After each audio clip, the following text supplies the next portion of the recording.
Hi, welcome back. We're the Book Mavens. I'm Amanda and she's Rachel, and you are joining us for our October read, The Very Secret Society of Irregular Witches by Sangu Mandana. Mandana? I'm not sure still. But a delightful little romp of a book about, it's really about people finding their people. That's what it's about. She gets asked to come. She has a YouTube channel where she posts about, pretending to be a witch. She really is one. It's a double bluff. And she gets asked to come and tutor these three girls who are living in secret. And, just delightfulness ensues. There you go. Okay. Rachel, how'd you like it? I honestly didn't care for it that much. I know. I loved it. I really I had to kind of push myself through it, to be honest. Really? Okay, Yeah. Tell me more. Okay, so if the entire premise is it Mika or Micah? What's her name? What is it? Mika. All right. Since I know you listen to it on audio, you'll know. Audiobook. So she came in for the win. So Mika is fine. Like I didn't have an issue with her character. I thought her character development was fine. I get it. She's lonely. Since this entire rule about witches, at least in terms of how she's taught, is that witches can't socialize and be with other witches because it draws attention and it puts them in danger. So they have to live kind of either isolated lives or where they have to keep their magic and everything a secret. And that's very limiting. And apparently if you are a mother and you have a witch child, you die young or you die very soon. It's just like horrible. It's like a death sentence. I don't even know how I feel about that. Let's just start with that. Okay. Which I think is terrible. I don't really see the point. I honestly don't know really what that does or adds to the plot. Except that she's lonely, but they could have just made her where she's lonely because her mother died when she was young. Why is this something that needed to be the experience of all witches? I don't really know how that adds to the plot. Yeah. So I didn't like that. That's a plot point that's never really resolved either, because she brings it up and even she gets clues about it as the story goes on, like the origin of the curse. And, but you're right that they never really do anything with that, like in terms of solving it. But I don't think they are going to solve it. It's just like this blanket, this is just how it is kind of deal, but they don't. I didn't care for that. I didn't seem to add anything. Like you said, they're not solving it. They didn't solve this as a problem. So why? They could have just had Mika's mother die young. I think it's die when she was a child. I think it's trying to ingrain societal loneliness. You know what I mean? Because like, if it was just Mika's parents, then she would have been much less likely to accept Primrose's, I hate to say ideology, maybe philosophy is a better term. Like Primrose really pushes this like alone. We don't connect each other. There's nothing that ties us to each other. And I don't know that she'd have been as willing to accept that, or any of the other witches for that matter. They still could have written it as witches can't congregate together. So if she is a young orphaned witch to be taken in by Primrose, this older witch for our viewers, then she still would have had the loneliness. She still would have had that, witches have to live in isolation. I just didn't see why it was necessary to just have all witch mothers have their babies. And if they're if it's a witch child, then they die. Okay. That's valid. Like, I just don't. You still could have done the whole social isolation with the fact that she was raised by this witch, but with nannies and everything else, and that created her feeling of social isolation. We don't really see it anywhere else. I mean, we see her kind of interact with one witch, but it's more about the danger of exposing herself as a witch to her future partner. So it's just like, it's not okay. Well, I understand that the fear of persecution, like that makes sense in terms of wanting to be isolated, but I just didn't see the point. This is just one of the multiple issues I have with this book. Let me just go on record. that I just felt was completely pointless. They weren't going to solve it. They didn't solve it. This is just how life is. And it really just didn't serve a purpose. They never explained really, like, I just couldn't. That was difficult for me. It just didn't seem to make much sense. So I guess we're going to assume that Mika is never going to have her own children. She's just going to raise these 3 girls, and that's going to be what it's going to be. And which is fine. I mean, women don't have to have children. It's not a necessary thing, but it just seems so just kind of odd. I just don't really understand why that was put in there. I didn't really think it was particularly necessary, and just overall sad when Mika already, you already sympathize with this character. So I don't really know what the point was. All of these girls, in terms of, the 3 girls, they have different backgrounds.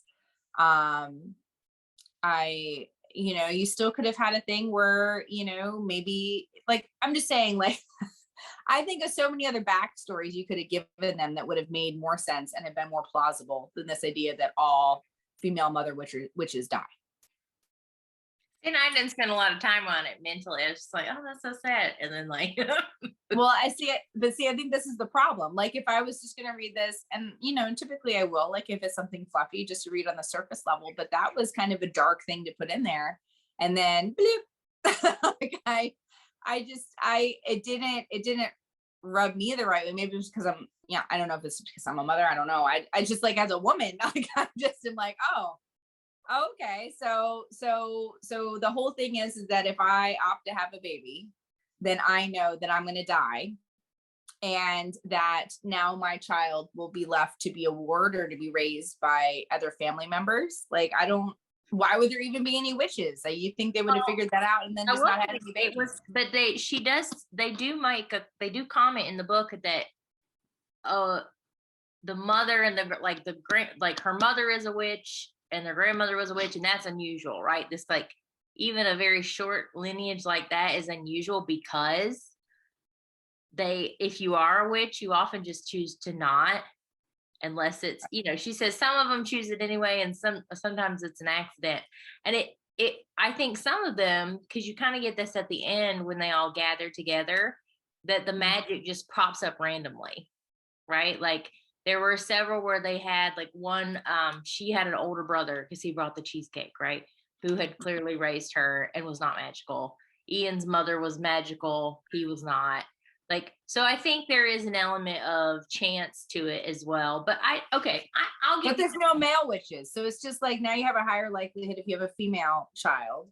I just think that that's a big gamble. I don't know. We're getting really off track in terms of what the story was, but that was something that I thought was completely unnecessary and served no purpose in terms of plot development, that they could have explained loneliness and isolation because of fear of persecution. I just don't really understand its inclusion, to be honest. I was gonna say, to me, I think it just deepened that. I think it just deepened that sense of isolation, that there's a little bit of an inevitableness to being alone, like that you're going to be orphaned. But I don't disagree that could have been got across a different way. But it is a plot point that was not really well, we'll just chalk it up with Rachel didn't like it. Yeah. I didn't like it. I didn't like that as a plot point. I just didn't like it. It didn't vibe with me. Okay. That one. So I was upset about that one. What did you think of the characters? The characters were fine. Ian was fine. I mean, to me, it's just that stereotype. They tried to do a grumpy sunshine trope with it, and that was fine. I like that trope. There's nothing wrong with it. I just don't, in terms of trying to make it like a slow burn, that's all well and good, but his rejection of her over and over again, when she had openly acknowledged, to him that she was interested, and for him to just continue to lie to her about the entire thing. I just, I did not vibe with this book. This book had some serious problems for me in terms of plot. I just didn't enjoy the plot. I said this is foolish. And it's not about, having them come together in any kind of physical way. I don't need that in a book for it to be good and wonderful and romantic. But I I can't look at the whole main conflict, number one, which I think was totally stupid. But like well, we can get into that too. But like I just couldn't, it wasn't believable to me, and I Rachel's not don't. supposed to be believable. They're witches. But their romance had nothing to do with her being a witch. It has to do with the fact that he brought her there under false pretenses and then, lied to her again Well, and I again mean, here's the and thing. again and again and again. I'd say yes and no. I think the initial lack of disclosures, right, are understandable because they're trying to protect these children from being separated and taken from them, right? Because there's like this unknown element of who they think is Posey. Who they don't know. Right. I love that it was just, it was an unknown element. So therefore we can't even think about it. We can't even think about the possibility of this being a calm, rational person to be able to come in and work this out. No, we can't even put that on the table. But instead, we're going to hide a dead body. But look, okay, I don't agree with the come on, shouldn't hit the dead body. But I mean, if you look at what they know, which is Lillian, right? Mm-hmm. I think their fear of the unknown is justified in her lack of forthcomingness and her lack of willingness to include them in like she does just like drop those children off and then just think it's like, I don't know if she thinks it's all gonna be okay. And you get that she's dealing with her own trauma in the end, but I mean, she really just dumps it on these people. And they talk about that throughout the book. They like these little glimpses of their relationships, while very caring and very deep, were also very strained at points. Like when it talks about Lucy and that they, we are very close. We've been here a long time, but she still treated us like we were the help. So we didn't know how to cross this boundary and like raise these children that she just dropped here. You know what I mean? Like, so I kind of get it. I will say it reminded me a lot of The House on the Cerulean Sea. Yeah, I saw people compare that a lot. I haven't read that one. So. Oh, that one is so good. It reminded me a lot of that one, in this idea of like isolating these children who are different, and they have these, people in their lives who are real advocates and who are really taking this position to protect them so seriously. And so I see that, it did have elements of that. And the kids themselves are so funny. Like they're written so well. My favorite line is when Mika first gets there. And I won't give you the exact quote because she cusses, but the kids, she like magics all her stuff out of the car. And they're all just kind of like, I mean, including a full-on greenhouse and a koi pond.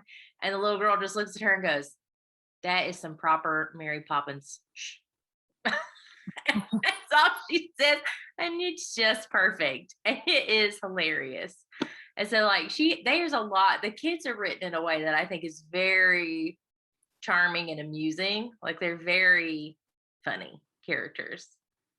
No, the kids were great. The kids were, I thought, I'm finding this to be a common thing with some of the books I've read, that the side characters they're outshining the main characters in a lot of it. And I just, no, I thought the kids are really cute. I thought their relationship with Mika was fine. So my issues, like I said, was the weird mother thing.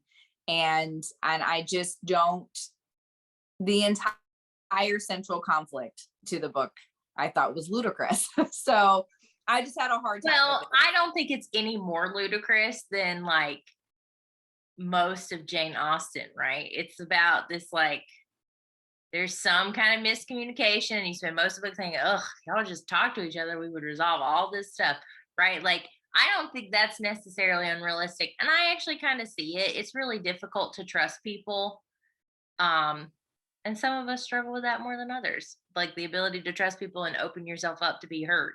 So maybe that's it, is that it resonated with me a little bit more. Like I understand what they were so afraid of, and I understand how once you're so into a secret, it's really difficult to get out. Like they don't know how to get out. and then you realize like, oh, too much time has passed. You know what I mean? Like, I think that part is, for me, I thought it was very believable. Now, was it silly? Sure, but a lot of that stuff is in a lot of books. You know, it's something silly. I'm like, gosh, if y'all would just talk to each other, we could have skipped several chapters. But But it's not, they just could have developed the conflict in a different way. So like if they had done this, they had buried her and whatever, and you know, and they had this fear, is that they brought this woman here knowing what they knew about witches from Ian and everything else. It's just that, and she decides, Mika does decide to acknowledge that she's a witch. That is a huge trust that she just put in, and they just kind of like, can't trust her with our secrets, even though we asked her here to help us. And then we're not going to let go of the false pretenses for over a month. I was going to say, they did let go of some. They did let go of some.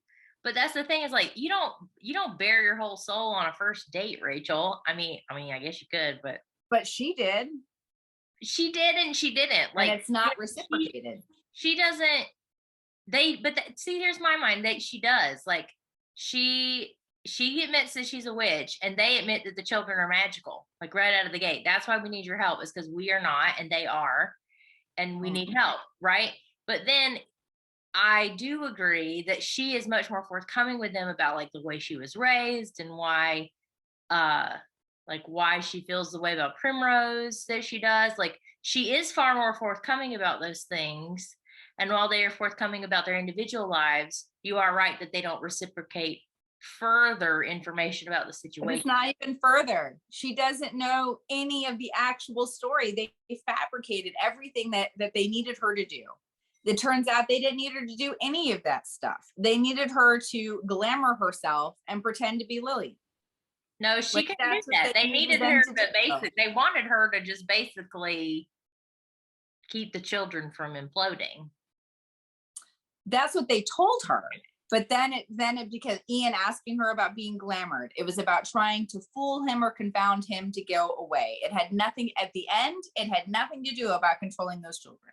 Well, that's what the Lord's were I think that came as they explored her powers. Like, he asked that casually, as they also tried a lot of other things to put the guy off that didn't work. Like, I think that was just as it got closer. When he confesses to her that what actually was happening, and then he tells her what their expectations were for her, and you don't see anything where they changed their mind regarding any of that. I think that was their original intent with her being there. Oh, see, and I don't think it is, but we can agree to disagree on that one. But I'm so surprised that you.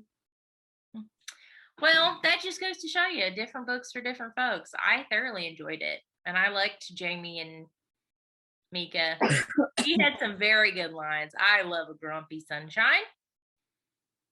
I'm glad you liked it. It just wasn't for me. I felt that there were too many things. I thought it was just absolutely ridiculous that they buried that woman in the woods and didn't acknowledge her.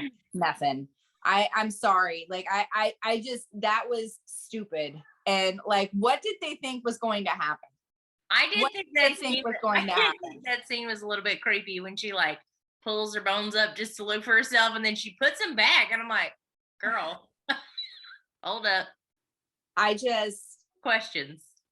I just couldn't. I couldn't with this book. Like, I kept waiting when they said there was a big secret. I'm like, oh, okay. And then, oh, lo and behold, Primrose is the lost sister. Really? Like, I just couldn't. I mean, I didn't see it coming. It wasn't for me. I made it with a totally different friend of mine. I think I may have been her intended audience, because I guess I found it delightful. You know, I'm glad that you did. It's about community. It's about the things that make our life, you know, the things that make our life worth living are the connections that we make. And I thought that was a lovely moral to the tale. And it's great. I mean, the connections are fine. I just think that they could have, like honestly, the entire. Okay, so let's just. Lillian is missing. Let's just have her where she's off on this. Is like, I could have just rewritten it better. And maybe that's why I look at it. I'm like, there were solutions to be had to have fixed this book, to have made it a better book.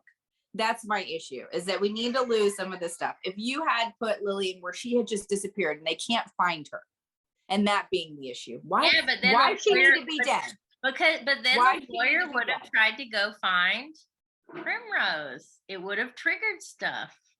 But that's what I mean. Like, she didn't have to be dead for the solicitor to be sniffing around. Why she got to be dead? Then they said, well, she's missing, and if she's missing, then they're going to pull out her will, and then that's how we're going to lose the children, is she's missing and she's presumed dead and not actually dead. You could have had her where she came back and you had this great reunion with her and Primrose. You could have had all of these things about building a community, about sisters healing a relationship, Miss Community, ma'am. Okay, like, we could have done that without the weird bones, without the dead body in the woods being totally unacknowledged, which is stupid. Why? Okay, but let me so there could have been things to have made that play out better. But and sometimes it is too late. Sometimes it is too late for those relationships. Sure. But in this case, it wouldn't have been, and it would have read better. It would have read better to have had her, and then you could have had a cute little, you could have had the meet cute. You still could have had the Primrose reveal. Oh, it's the missing sister, blah blah blah. And then, oh, the Lillian shows up, that she was lost somewhere. They could have done something different than that. Yeah. And you still could have had that conflict that you wanted. You still could have had all of that stuff without the weird burying a body in the woods. I'm sorry. Okay. That took it out. That took it out of a comfy, cozy, dead body in the woods. We're done. That's strange. I'll admit. But let me say, it's a supernatural book. It's witches and stuff. Sure. But it's also cozy. There's already a different, what have you, I don't know what to call it, but it was a little too macabre for me for this style book. And I like macabre. I'm not afraid to go dark, but for this book, I'm sorry. If I was at a house for a month with 3 small children, well, 12 and under, and then this guy who I'm kind of crushing on says, oh, and this woman dropped dead, and we're so afraid to lose these kids that we just buried her in the woods or in the whatever under the flowers. He does make a joke about it at one point too. She said something about, when she's talking about terracotta, she's like, I think terracotta might actually kill me, and you'd probably help her hide my body. And he goes, there you go. Absolutely. Lately, and I was like, foreshadowing. He has. I don't know. See, there's a part of me that did I like it? No. Was I creeped out by it? Absolutely. It wasn't even creepy. It was just so. But it was just so out of nowhere. Like. Yeah, why? But that's the whole thing, is that they're isolated and scared. I don't know. It was believable for me, but we'll leave it there. So I would recommend the book to people if you want to go on just a very easy, kind of delightful romp into the unrealistic. I would recommend it. Rachel, well, it's not. They're witches, and that's all well and good. It had a little practical magic element to it. It was fine. And I loved the film. The book's not the same. We won't talk about that. But it's just not. It's an experience. But much more depressing as the whole thing. But this, it just wasn't. There were parts of it that I enjoyed. I did enjoy the Grumpy Sunshine. As long as they stretched it in the book, and for him to have, that should have been a halfway point reveal, not an 80% reveal. You know what I mean? Like, it was a little long. There should have been more conflict. She should not have just had a day and a half in another house before he came and found her. You know what I mean? Like, there were things. There should have been more time apart. There should have been something else. I just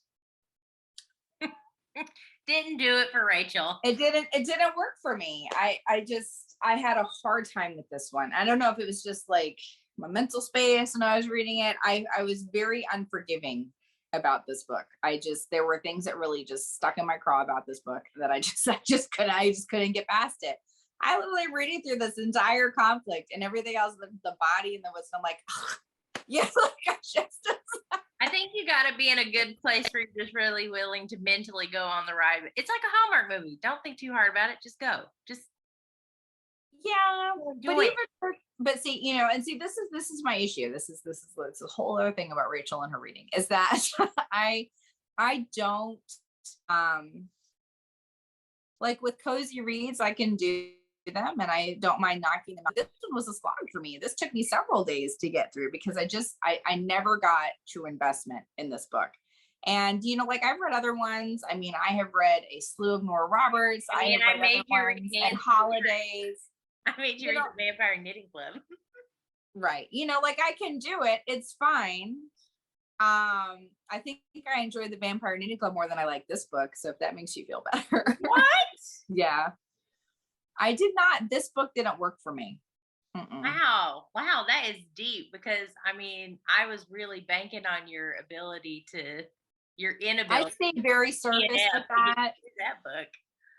I don't know if I really had, like any major expectations for this book, but like I can do cozy, but like to be honest, I think I'm at a point where like the cozy reads, it has to be something like really bangerang, gonna like really with my heart to get me invested in it. This just didn't get there. But like this, I would have loved to have seen it as a Netflix special. Absolutely. Oh, I would love to make it to a movie. And it could take an hour and a half or 2 hours of my time. And I would have, I think, approached it differently. But I think that's my issue that I'm having with cozies right now is like, if I could, do I need to invest 7-8 hours of reading time in this if I could just spend an hour and a half watching it on TV? I'm going to choose the TV option for things like this because you don't need it. It's not like, like a gigantic epic fantasy where you have so much page time and plot development. You don't need it. You don't need it for a cozy. So that's where I'm like, cozies, I feel like are now like, I just want to engage with them on the TV. But this would have been an adorable little Halloween movie. It would have been a perfect little Halloween Netflix. Next year, we want to see this as a movie. Sure. Come on. I would watch this. Absolutely. I would watch it. I think it would play out better that way. You wouldn't take it so seriously. I mean, I didn't take it seriously. I didn't take it seriously, but like, I just didn't, there were things that just didn't hit me right. That I was just frustrated. I know. Well, I think this is good for us. I like it when we're on the opposite side. This is what the people come to watch, Rachel. They come to watch us. So whether or not you decide to read the book, audience, let us know in the comments. If you have read it before, do you really enjoy it? Did you not enjoy it so much? Let us know in the comments. We just want to know how you feel. I mean, while you didn't enjoy the ride, I hope you certainly enjoyed the disagreement. And we will be doing another read next month that we will tease out later in the week. So if you are new to our channel, we are updating our format. So we choose a book each month and then we discuss it on the last Tuesday of the month, or in this case, closer to Halloween because it was thematically appropriate. But we hope you'll like and subscribe and talk to us in the comments about what you think about this book or other works by this author or any of the other authors we talked about. We will see you next time. Bye. Bye.